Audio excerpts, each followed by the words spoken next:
Have you ever found yourself in a conflict and just wondered, is there a better way to do this? A way that actually heals things instead of just making them worse? Well, it turns out there's this ancient blueprint for exactly that, and it's tucked away in Matthew chapter 18. Today, we're going to do a deep dive into verses 15 through 22.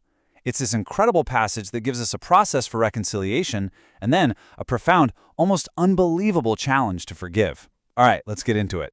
So here's our game plan. We're going to start with a super practical step-by-step guide for handling disagreements. That's in verses 15 to 17. Then we'll get into the divine authority that backs all this up, verses 18 to 20. From there, we'll look at Peter's very real, very human question about forgiveness in verse 21. And that, of course, sets up the grand finale, Jesus' radical answer in verse 22. First up, a process for reconciliation. You know, Jesus is realistic here. He knows that in any community, people are going to step on each other's toes. Offenses are going to happen. So the real question isn't if they'll happen, but how we're going to deal with them. And what he lays out is a surprisingly clear and methodical plan. Okay, it all kicks off right here in verse 15. The first step is so simple and it's totally private. No social media callouts, no gossiping to friends. You go to the person directly, just the two of you. And notice the goal, it's not to win an argument or to shame them. The goal is to gain thy brother. It's all about restoring that relationship. It's a call for discretion and genuine healing right from the very start. So what if that one-on-one doesn't work out? Well, the process escalates, but it does so methodically. Step 2, which we see in verse 16, is to bring 1 or 2 witnesses. Now, this isn't about ganging up on somebody. It's about establishing fairness and accountability, making sure the facts are clear.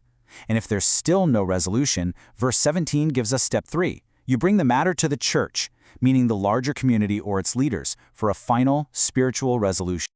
Now, this brings us to one of the most difficult phrases in this whole section, right at the end of verse 17.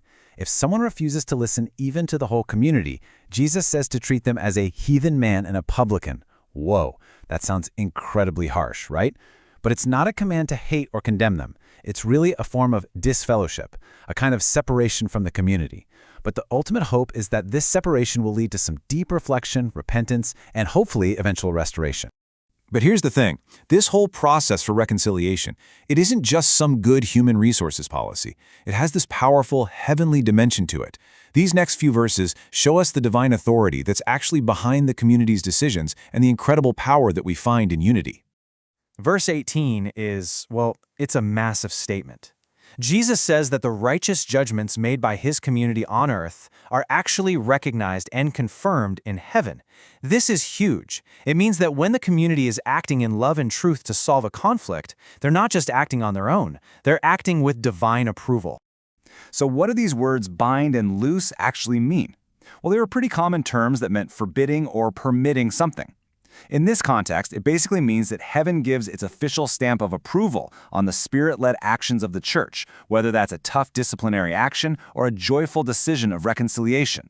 It's a really powerful validation of the community's authority when it's used the right way. And this power of unity doesn't stop with discipline. Verse 19 takes this principle and applies it to prayer. It says that when just 2 people agree on something here on earth, in line with God's will, their unified faith has the power to move heaven. It just beautifully shows that unity isn't just for keeping order. It's the key to unlocking divine power. Notice that number that keeps popping up, 2 or 3? First it was for witnesses, and now it's for gathering together. It seems like such a small number, but it holds this immense significance.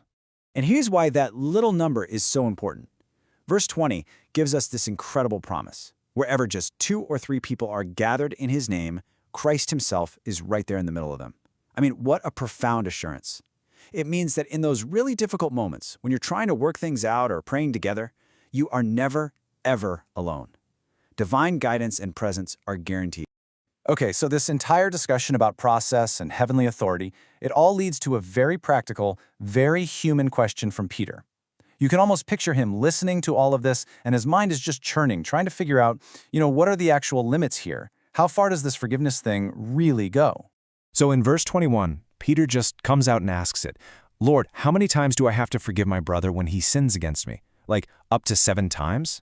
I mean, on the surface, this sounds pretty reasonable, right? He's trying to be generous. He's just looking for a clear rule, a finish line for forgiveness.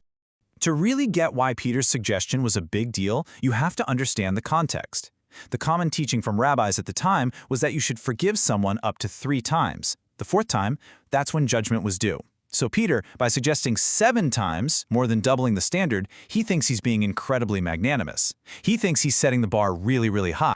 And we also have to get the symbolism. The number 7 in Jewish culture was a huge deal. It represented completeness, perfection. Think about the 7 days of creation. So Peter wasn't just pulling a number out of thin air. He was proposing what he thought was a perfect, complete, and final standard for forgiveness. He's basically asking, is a complete measure of forgiveness enough, Lord? And that question, it perfectly sets the stage for the climax of this whole passage, because Jesus' answer doesn't just raise the bar that Peter set, it completely obliterates it and redefines the entire game. And here it is, verse 22. Jesus says, I tell you, not 7 times, but 70 times 7. Wow, this is easily one of the most famous and, frankly, most challenging statements he ever made.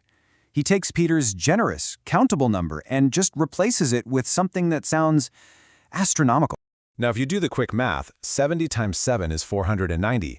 But is Jesus actually telling Peter to get out a notepad and start a tally sheet to forgive someone 490 times, and then on the 491st offense say, sorry, you're out? Yeah, of course not. The number isn't a new, higher limit to keep track of. It's a symbolic way of saying, stop counting altogether. It's the complete removal of all limits. Jesus is teaching that real forgiveness isn't something you count. It's an attitude. It's a way of life that should be as boundless and unending as God's own mercy is to us. And check this out. This shows just how radical this teaching really is. Way back in the book of Genesis, there's this guy named Lamech, and he boasts about getting multiplied vengeance.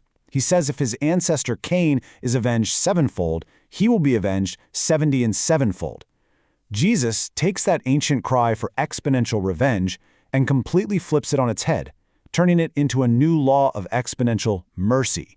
He's replacing a culture of endless payback with a kingdom of endless grace. Which leaves us with this one last thought to chew on. The move from Peter's 7 times to Jesus' 70 times 7, it's a shift from calculation to character. It's not about keeping score anymore. So the real question this passage leaves us with is this: if forgiveness isn't a number we count, but an attitude we're supposed to cultivate, what does it truly mean to live a life without limits on our mercy?